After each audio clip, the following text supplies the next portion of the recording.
시원하게 톡 쏘는 미디어 토크쇼 미디어톡 두 분과 함께합니다. 최진봉 성공회대 신문방송학과 교수, 문희정 국제시사평론가 두 분 안녕하세요. 안녕하십니까. 네, 안녕하세요. 네. 이 얘기를 또 안 할 수가 없네요. 새만금 세계 스카우트 잼버리 세계 이목이 쏠려 있습니다. 그 반갑지 않은 이목이 쏠려 있는데 외신의 관심이 아주 높습니다. 어떻게들 평가하고 있는지 문희정 평론가님 네. 소개 좀 해주시죠.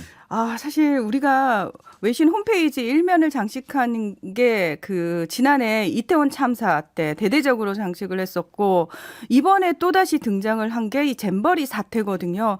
굉장히 반갑지 않고 사실은 부끄러운 그리고 뭐 안타까운 참사일 때만 꼭 이런 얘기들이 일면에 등장을 하는데 특히 그 잼버리 한숨 그만 쉬시고요. 예.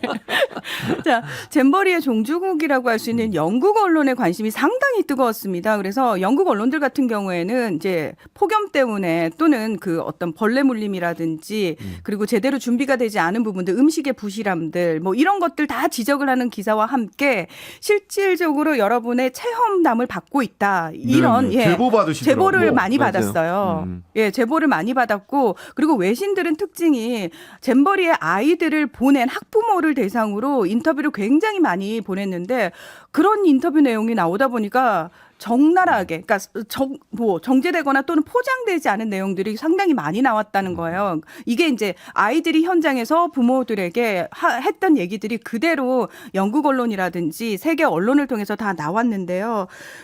이것과 관련해 가지고 진짜 뭐 첫 번째로 뭐 기상 상황이 문제라기보다는 충분히 예측됐던 부분에 대해서 네. 왜 한국 정부가 제대로 대응하지 못했는지에 대해서 처음에는 의구심을 제기했다가 이제 시간이 지나면서 보도 내용이 굉장히 비판적으로 많이 바뀌어갔죠. 이런 것들이 어떤 정치적인 문제로까지 확산이 되면서 어떤 문제들이 있었는지에 대한 얘기도 있었고요. 그리고 이 잼버리 하면 사실 어떤 의미에서는 그냥 정례적인 행사기 때문에 특별히 관심이 없는 그런 그 보도의 가치가 썩 그렇게 높지 않은 행사예요. 그리고 거기서 보면. 무슨 뭐 큰 뉴스거리가 거리가 나올 게 전 국민이 없어요. 예. 이렇게 관심을 가져야 될, 전 세계가 관심을 가져야 될 뉴스거리가 나오는 행사가 아니잖아요. 아니죠. 4년마다 한 번씩 열리는 건데.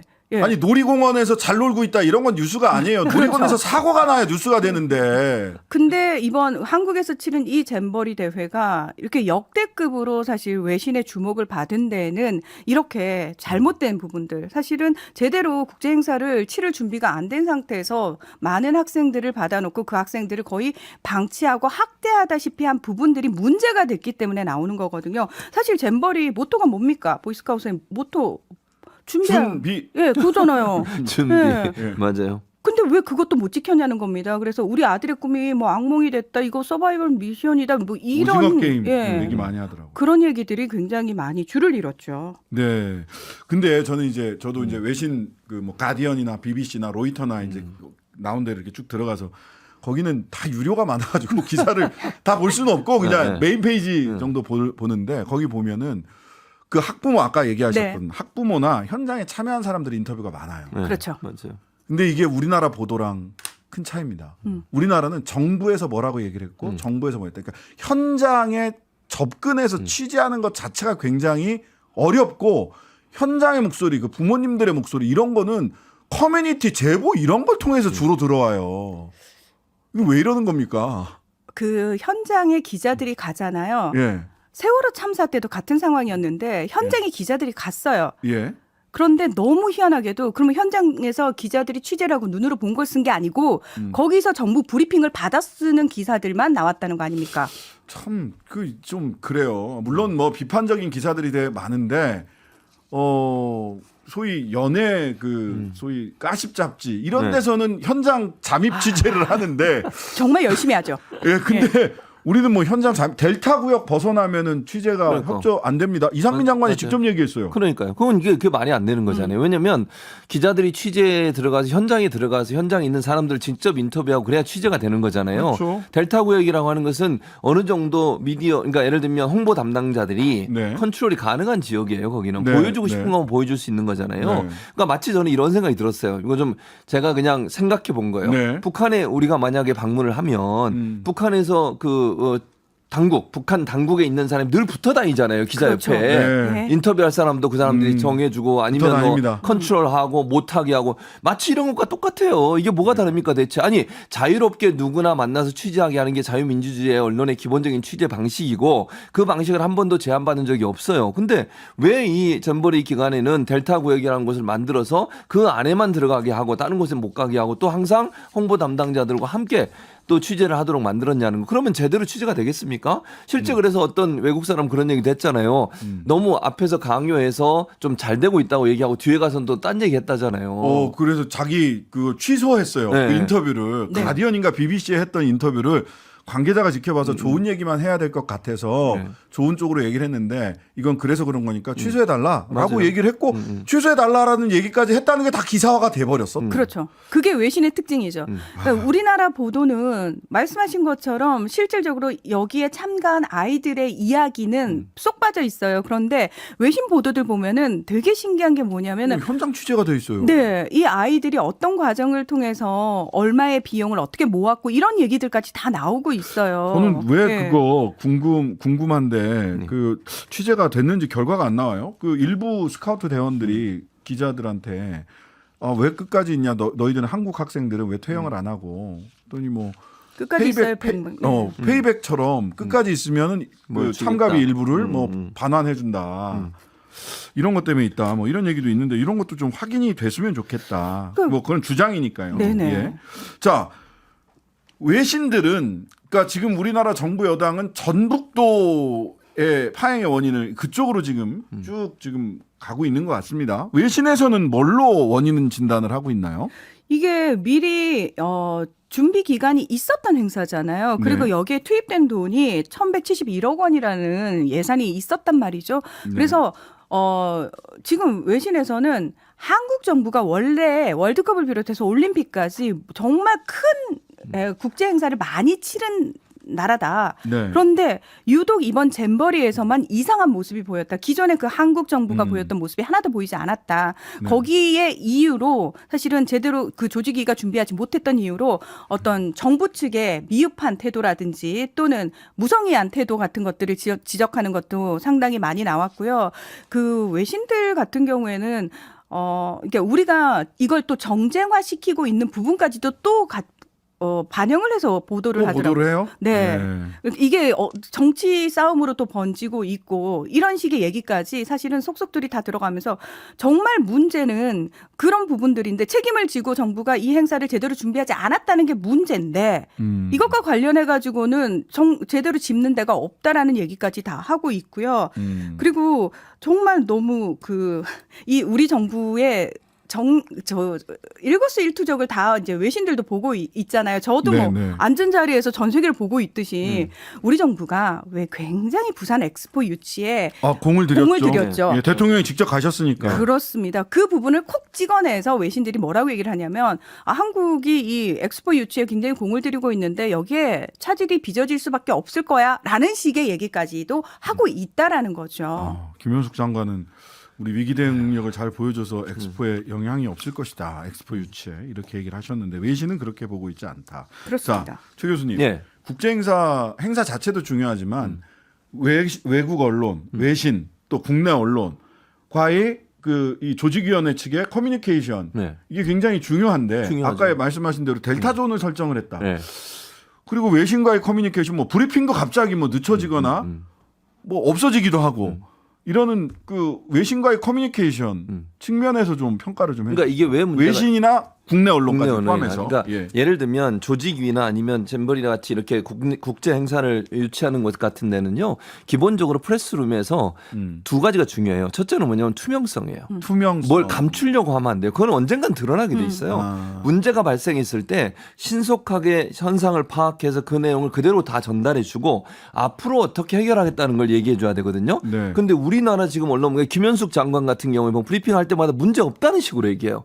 아니 크게 왜 이게 문제가 되죠라는 식이야. 우리는 다 잘하고 있다고 얘기를 하고 있고 네. 그러니까 문제는 발생했는데 그 문제에 대한 해결 방안이라든지 아니면 문제의 본질에 대해서 제대로 얘기하는 게 아니라 제대로 파악이 안 된 듯한 말을 하게 되면 네. 의심이 의심을 또 낳게 되는 거죠. 그러면 취재를 들어갈 수밖에 없어요. 네, 그럼 네. 누구한테 물어보겠어요? 현장에 있는 아이들한테 물어볼 수밖에 없는 거예요. 네. 아니면 제보를 받거나. 예. 그러니까 언론사 입장에서는 프레스룸을 운영하는 조직 같은 경우에는 첫째는 투명하게 모든 걸 공개한다는 생각을 해야 되고 네. 두 번째는 문제가 발생했을 때 인정하고 신속하게 해결 방안에 대해서 제시를 해야 된다는 거예요. 그래야 더 이상 부정적 이미지가 안 생기는 거예요. 근데 그런 절차를 지금 안 밟고 있었다는 거죠. 문제를 감추려고 했고 또 문제가 발생했는데 해결 방안에 대해서 제대로 얘기도 못 하고 있는 상황이었고 그냥 이렇게 방치해 놓은 상태가 되니까 언론은 결국 피해를 당한 당사자들에게 가서 인터뷰를 할 수밖에 없는 상황이 됐다. 즉 프레스룸이 제대로 운영이 안 된 것이 기본적으로 가장 큰 문제라고 보여지고 또 하나의 문제는 뭐냐면 외국의 14세, 18세 사이 아이들이에요. 네, 이 이번에 아이들은 참여한 어찌 보면 한국에 대해서 처음 직접 경험한 거예요. 그렇죠. 이 경험은 대단히 중요합니다. 이 아이들이 앞으로 본국에 돌아가서 다른 나라 자기 나라 사람들에게 얘기도 하고 경험도 얘기하지 않겠어요? 앞으로 성장하면서 한국에 대한 이미지를 어떻게 만들어가고 얘기하겠습니까? 그것이 미칠 우리나라의 이미지를 생각한다고 하면 더더욱 국제 행사는 조심스럽게 그리고 사실에 기반해서 투명하게 공개하는 게 필요할 텐데 그런 부분을 제대로 안 한 부분은 도리어 더 안 좋은 이미지를 갖게 만드는 요소로 작용할 수 있다는 거죠. 자, 물론 국내 언론들도 굉장히 이제 뭐 비판적인 기사들도 많이 냈습니다. 그런데 소위 따옴표에서 마사지 기사라고 얘기하는 모든 게 다 잘 되어가고 있다. 내지는 뭐 와 어떻게 서울까지 우리가 싹 다 학생들을 다 옮길 수 있었지? 막 감탄하는 기사. 또는 삼성 없었으면 어떻게 할 뻔? 뭐 이런 기사들이 막 나왔습니다. 네. 삼성이 뭐 다 이 잼버리 사태를 수습하고 있다. 이런 등등의 이런 기사들 네. 어떤 게 있었습니까? 저는 되게 충격적이었던 게 사실 지금 그 적나라하게 표현하면 정부가 사고를 친 거를 지금 시민들하고 우리 기업들이 뒷수습을 하면서 사과를 하고 있는 양상이 펼쳐져 있거든요. 네. 자, 그러면 제대로 된 언론이라면은 사실 문제점을 짚고 그럼에도 불구하고 이런 부분들이 진행이 되고 있다라는 수준으로 저는 나와야 된다고 생각해요. 네. 근데 그게 아니고 아이들이 그 관광 체험, 그러니까 저 깜짝 놀랐던 게 그 현장에서는 그렇게 취재를 안 하시던 분들이 이 100몇 개 되는 나라 애들이 쫙 흩어졌잖아요. 128개 숙소로 흩어졌어요. 네. 이 친구들을 다 쫓아다니면서 이 친구들이 그 체험학습을 통해 가지고 웃었다, 즐거워했다, 뭐 이런 걸 너무 세세하게 쓰고 있는 거예요. 네. 그래서 저는 아니 이렇게 세세하게 취재가 가능하신 분들이 왜 정작 그 새만금 간척지 현장에서 그게 정말 필요했을 텐데 그 부분에 대한 기사를 전혀 쓰지 않았는지 그런 부분들 뭐 심지어 제가 아까 앞서서 정부가 친 사고를 시민들이 지금 뒷수습을 하고 있는 과정에서 많은 시민들이 뭐 어떻게든 그 길거리에서 만나는 잼버리 학생들에게 친절하게 대하고 이것마저도 진짜 미안해. 예. 근데 이것마저도 기사의 일부분을 이용을 하면서 우리 정부가 굉장히 잼버리 행사를 잘 치르고 있는데 이용을 하더라는 거예요. 예. 그런 류의 기사들도 엄청나게 그리고 왜 언론에서는 나쁜 기사만 나오느냐 정작 아이들은 현장에서 상당히 즐거워하고 있다. 오, 그런 기사도 나오더라고요. 네, 맞아요. 그렇습니다. 예. 그러니까 조선일보가 8월 5일자 보면 이제부터 정부가 챙긴다. 잼버리 달려간 총리, 장관들, 한 총리 폐막대까지 안전 책임하면서 한 총리가 그 잼버리 참여자들과 어깨동무를 하고 있는 사진이 있고요. 뉴시스에는 경찰 특공대 세계 스카우트 잼버리 이상 없습니다. 이런 기사도 있고요. 산사 체험 이런 기사도 있었고요. 예. 머드 축제 이런 기사도 있었어요. 예. 한국경제 삼성 없었으면 어쩔 뻔 난장판 잼버리 구원투수로 등판. 아, 진짜. 한국경제 사설이 공공부문의 태생적 비효율을 보여준 잼버리 사태. 그럼 이제 민간이 하자는 건가요? 아니. 공공부문을 다 없애서 민영화 시켜야겠군요. 한국 경제 잼버리 민영화. 아니, 네. 그럼 한국 경제 대주주가 누군지 아세요? 말씀해 주세요. 현대자동차예요. 정경련에 있는 전경련. 회사들. 예, 네. 그 회사들이 대주주예요. 그러니 저런 사설을 쓰면 스스로 얼굴이 좀 부끄럽지 않을까요? 네, 안 부끄러우니까 쓰겠죠. 이거는 신념인 것 같아요. 삼성 없었으면 어쩔 판. 잼버리는 정부랑 삼성이 공동 개최한 거냐. 이게 이제 기사 제목입니다. 예, 중간 제목이 이랬습니다. 근데 진짜 외신 기자들이 보면은 참 우리 언론들의 헤드라인부터 시작해서 부끄러운 보도들이 많아요. 아니, 잘 되고 있다는 건지 잘 안 되고 있다는 건지 구분이 안 가요. 어떤 기사들을 보면 이야 이렇게 잘 되고 있었어? 막 이런 생각이 나는데. 예. 분명한 건 윤석열 대통령은 쏙 빠져 있다는 거죠. 네, 예. 네. 그렇네요. 예.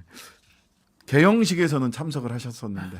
그렇죠. 예, 그 이후 보도에서는 윤석열 대통령의 이름이 전혀 나오지 않습니다. 자, 방송계 현안도 뭐 시간이 많지는 않지만 짚어보겠습니다. 이동관 방송통신위원장 후보자 인사청문회 18일 날 있습니다. 방통위 일방통행이 계속되고 있는데 이번에는 방송심의위원장 네. 정현주 방송심의위원장. 아유, 이분 또 이름이 다시 거론이 되네요. 네. 그 MB 시절에 KBS 사장에서 강제로 쫓겨났죠. 강제로 쫓겨났던. 나중에 이분이 이제 배봉 가서 무죄가 됐죠. 방심위원장을 네. 비롯한 방심위 간부들을 대상으로 경고처분을 내렸다. 네. 근데 방심위는 뭐 하는 데입니까? 방송통신심의위원회는요 방송사들의 프로그램에 대한 심의를 하는 겁니다. 그래서 예를 들면 뭐 품위 유지를 안 했다거나 아니면 욕설을 한다거나 아니면 정치적 중립성을 위반했을 경우에 벌점을 줘요. 네. 그래서 그 벌점이 언제 작동을 하냐면 방송사 재승인 심사를 할 때 네. 감점 요인으로 작동을 합니다. 그러니까 되게 중요하죠. 예, 이 저 PD들이나 네. 진행자 입장에서는 방심위가 방통위는 좀 멀리 있고요. 방심위는 너무 가까이 있습니다. 바로 또 불려가요. 예, 불려갑니다. 청문 절차라고 PD가. 청문 절차. 예. 네. 어느 날 그 캐주얼했던 옷을 입던 PD가 양복을 입고 왔다. 그럼 그러면 방심위가 이제 그렇죠. 뭐 그런 곳이에요. 근데 네, 거기에 대해서 정현주 방심위원장이 업추비 뭐 잘못 썼다. 네. 뭐 이런 등등 이런 그거 혐의가 가지고- 나왔네요. 네, 지금 그래요. 방통위에서 감사한다는 거 감사를 아니에요? 했어요. 아니 지금까지 한 거예요. 해가지고 했어요. 결과가 나온 건데 예. 그 결과가 뭐냐면 지금 말씀 업추비 문제예요. 업추비의 선수금을 적립 사용해서 지출 결의서 허위 작성됐다. 그리고 뭐 코로나19 방역 지침 위반을 숨기기 위해서 업추비 선수금을 사용했다. 그리고 업추비 1인당 집행 기준 단가 위반 이런 것들이에요. 그러니까 네. 주 업추비고요. 두 번째 뭐냐면 출퇴근 시간 안 지켰다는 거예요. 이게 이제 두 번째 이유인데 아, 어디서 많이 듣던 그러니까요. 근데 재밌는 출퇴근 시간 안 지키는 대표적인 분이 대한민국에 어디 계시지 않나요? 그러니까요. 네. 그래서 두 가지가 문제가 되고 있는데 이건 사실은요 원래 생각했던 것보다 경미한 사항이어서 경고밖에 못한 거예요. 사실 저는 그렇게 원래는 보여요. 더 세게 하려고 했던 것 그렇죠. 같다. 왜냐하면 그래야 사실은 자리에서 물러나게 할 수도 압박을 할 수 있거든요. 근데 방심위원장을 정권의 입맛에 맞는 사람으로 그럴 가능성이 있죠. 그렇게 되면 정부의 그럼 비판적인 공산당 언론들 큰일 났네. 그렇게 되면 이제 어떤 일을 하냐면 방심위에서 심의 안건으로 정부의 비판적인 어떤 방송이나 내용을 하는 언론사 프로그램들을 자꾸 이제 올릴 수 있잖아요. 예. 그런 부분들을 이제 공정하게 못하게 하는 요소로 작용할 가능성이 있고 근데 재미있는 현상이 뭐냐면요. 이번에 업추비 문제로 문제가 됐던 건수가 공개가 됐는데 언론에 네. 위원장이 13회래요. 13회가 13회. 잘못됐다. 근데 이게 예. 전체 한 300여 건 돼요. 그중에 13회고요. 예. 그다음에 이광복 부위원장 이분도 이제 9회 황성욱 상임위원 24회. 제일 많으시네. 예, 이분이 누구냐? 국민의힘 추천해서 들어오신 상임위원이세요. 황성욱 이분이. 그러니까 지금 현재 어떻게 돼 있냐면 구조가 여야가 위원장은 대통령이 임명은 아니지만 대통령이 추천하게 돼 있고요. 그다음에 부위원장은 국회의장이 추천하게 돼 있고요. 상임위원 한 명을 야당을 반드시 하게 돼 있어요. 그때 야당이었던 국민의힘 추천한 분이 황성욱 이분인데 지금 감사 결과를 보니까 24회로 제일 많으세요. 그러니까 뭐 지금 현재 네 분 법관을 쓰는 사람이 네 사람이거든요. 방심위에 위원장, 부위원장, 그다음에 여당 상임위원 그리고 사무총장이 2회가 지금 문제가 되고 있고, 그러니까 전체적으로 모든 사람들이 잘못 썼다고 얘기를 하고 있는 건데 과연 그럼 황성욱 이분에 대해서는 어떤 처리를 할지 좀 지켜봐야 될 것 같고요. 저 궁금한 게 예. 업무 추진비 법인카드로 썼다는 거 아니잖아요? 네, 맞아요. 네. 거기는 상호 쓴 네. 시간 네. 휘발되진 나와요. 않았나요? 안 됐습니다. 휘발됐을 텐데. 안 됐습니다. 선택적으로 되지 그렇군요. 않았을까요? 모르겠어요. 예. 알겠습니다. 휘발되지 않는 업무 추진비 영수증이 존재했다.